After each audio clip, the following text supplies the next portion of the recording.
Star cinema అంటే ముందు పూజా హెగ్డేని heroine గా అనుకున్నాక ఆమె డేట్స్ అడ్జస్ట్ కాకపోతే వేరే హీరోయిన్ కోసం వెళ్ళేవారు. లాస్ట్ ఇయర్ వరకు తెలుగులో సూపర్ ఫామ్ లో ఉన్న పూజా హెగ్డే సడన్ గా ఇక్కడ ఖాళీ అయిపోయింది. మహేష్ గుంటూరు కారం సినిమాలో మొదట హీరోయిన్ గా పూజానే అనుకున్నా ఆ తర్వాత ఎందుకో ఆమె ప్లేస్ లో శ్రీలీలని ఫిక్స్ చేశారు. గుంటూరు కారం నుంచి పూజా హెగ్డే కేవలం డేట్స్ అడ్జస్ట్ అవ్వలేక సినిమా నుంచి తప్పుకుందని అంటున్నా మరో రీజన్ కూడా ఉందని కొందరు అంటున్నారు.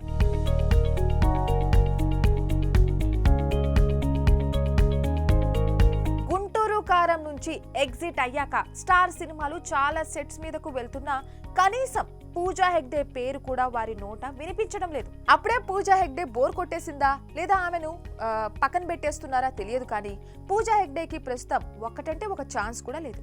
పూజా బేబీ నెక్స్ట్ సినిమా అప్డేట్ కోసం ఆమె ఫ్యాన్స్ ఎంతో ఎగర్గా వెయిట్ చేస్తున్నారు, కానీ ఆమెకు మాత్రం తెలుగు నుంచి ఒక్క ఆఫర్ కూడా రావడం లేదు.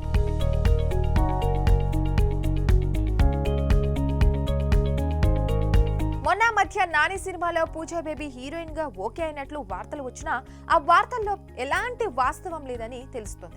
ఇక రాధేశ్యామ్, బీస్ట్, ఆచార్య 3 వరుస ఫ్లాప్లు కావడం, ఇంకా పూజా సౌత్ కి నుంచి దూరం అయిపోయింది.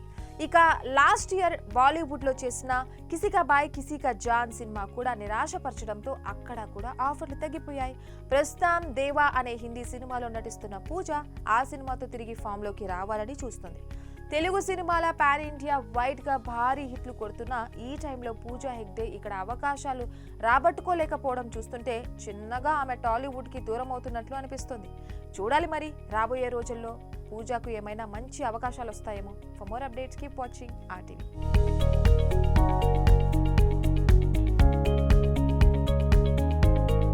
మరిన్ని వీడియోస్ కోసం ఛానల్ ని సబ్స్క్రైబ్ చేయండి. లేటెస్ట్ అప్డేట్స్ కోసం వాట్సాప్ ఛానల్ ని ఫాలో చేయండి అండ్ లింక్ డిస్క్రిప్షన్ లో ఉంది.